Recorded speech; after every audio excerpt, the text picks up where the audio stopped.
শেখ হাসিনা পালিয়ে গেছে, শেখ হাসিনা নাই, শেখ হাসিনা চলে গেছে, শেখ হাসিনা পালায় না।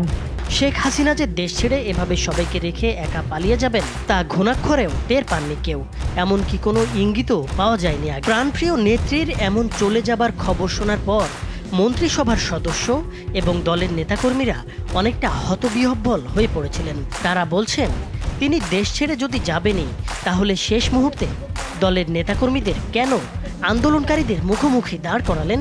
আওয়ামী লীগের সংসদ সদস্যরা ক্ষোভ প্রকাশ করে বলেন, শেখ হাসিনা দেশে থেকে কারাগারে গেলে দলের নেতাকর্মীরা এতটা বিপদে পড়তেন না। তিনি আরও বলেন, প্রয়াত স্বৈরশাসক এইচ.এম. এরশাদের পতন হয় গণ অভ্যুত্থানে, কিন্তু তিনি দেশ ছেড়ে পালাননি, বরং জেলে গেছেন।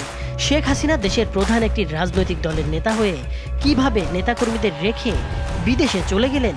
পালিয়ে যাবার আগে গতকাল সকাল 10:30 থেকে প্রায় 1 ঘন্টা রাষ্ট্রীয় বিভিন্ন বাহিনীর শীর্ষ কর্মকর্তাদের চাপ দিচ্ছিলেন তিনি। পরিস্থিতি যে একেবারেই নিয়ন্ত্রণের বাইরে সেটি তিনি কিছুতেই মানতে চাচ্ছিলেন না। নিরাপত্তা বাহিনী কেন পরিস্থিতি সামাল দিতে পারছে না সেটার জন্য ক্ষোভ প্রকাশ করেন তিনি। শিক্ষার্থীরা আইনশৃঙ্খলা রক্ষাকারী বাহিনীর সাজোয়া যানে উঠে লাল রং দিয়ে দিচ্ছেন, এমনকি সামরিক যানে পর্যন্ত উঠে পড়ছেন।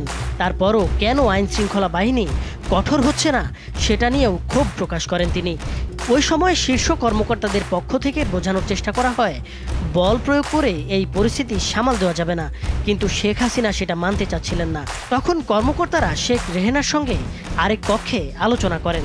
শেখ রেহেনা এরপর বড় বোন শেখ হাসিনার সঙ্গে আলোচনা করেন, কিন্তু তিনি ক্ষমতা ধরে রাখতে অনড় থাকেন। এরপর জয় তার মায়ের সঙ্গে কথা বলেন। তারপর শেখ হাসিনা পদত্যাগে রাজি হন। তিনি তখন একটা ভাষণ রেকর্ড করতে চান জাতির উদ্দেশ্যে প্রচারের জন্য। ততক্ষণে গোয়েন্দা তথ্য আসে যে বিপুল সংখ্যক ছাত্র জনতা শাহবাগ ও উত্তরা থেকে গণভবন অভিমুখে রওনা হয়েছে। ভাষণ রেকর্ড করতে দিলে গণভবন থেকে বের হওয়ার সময় নাও পাওয়া যেতে পারে।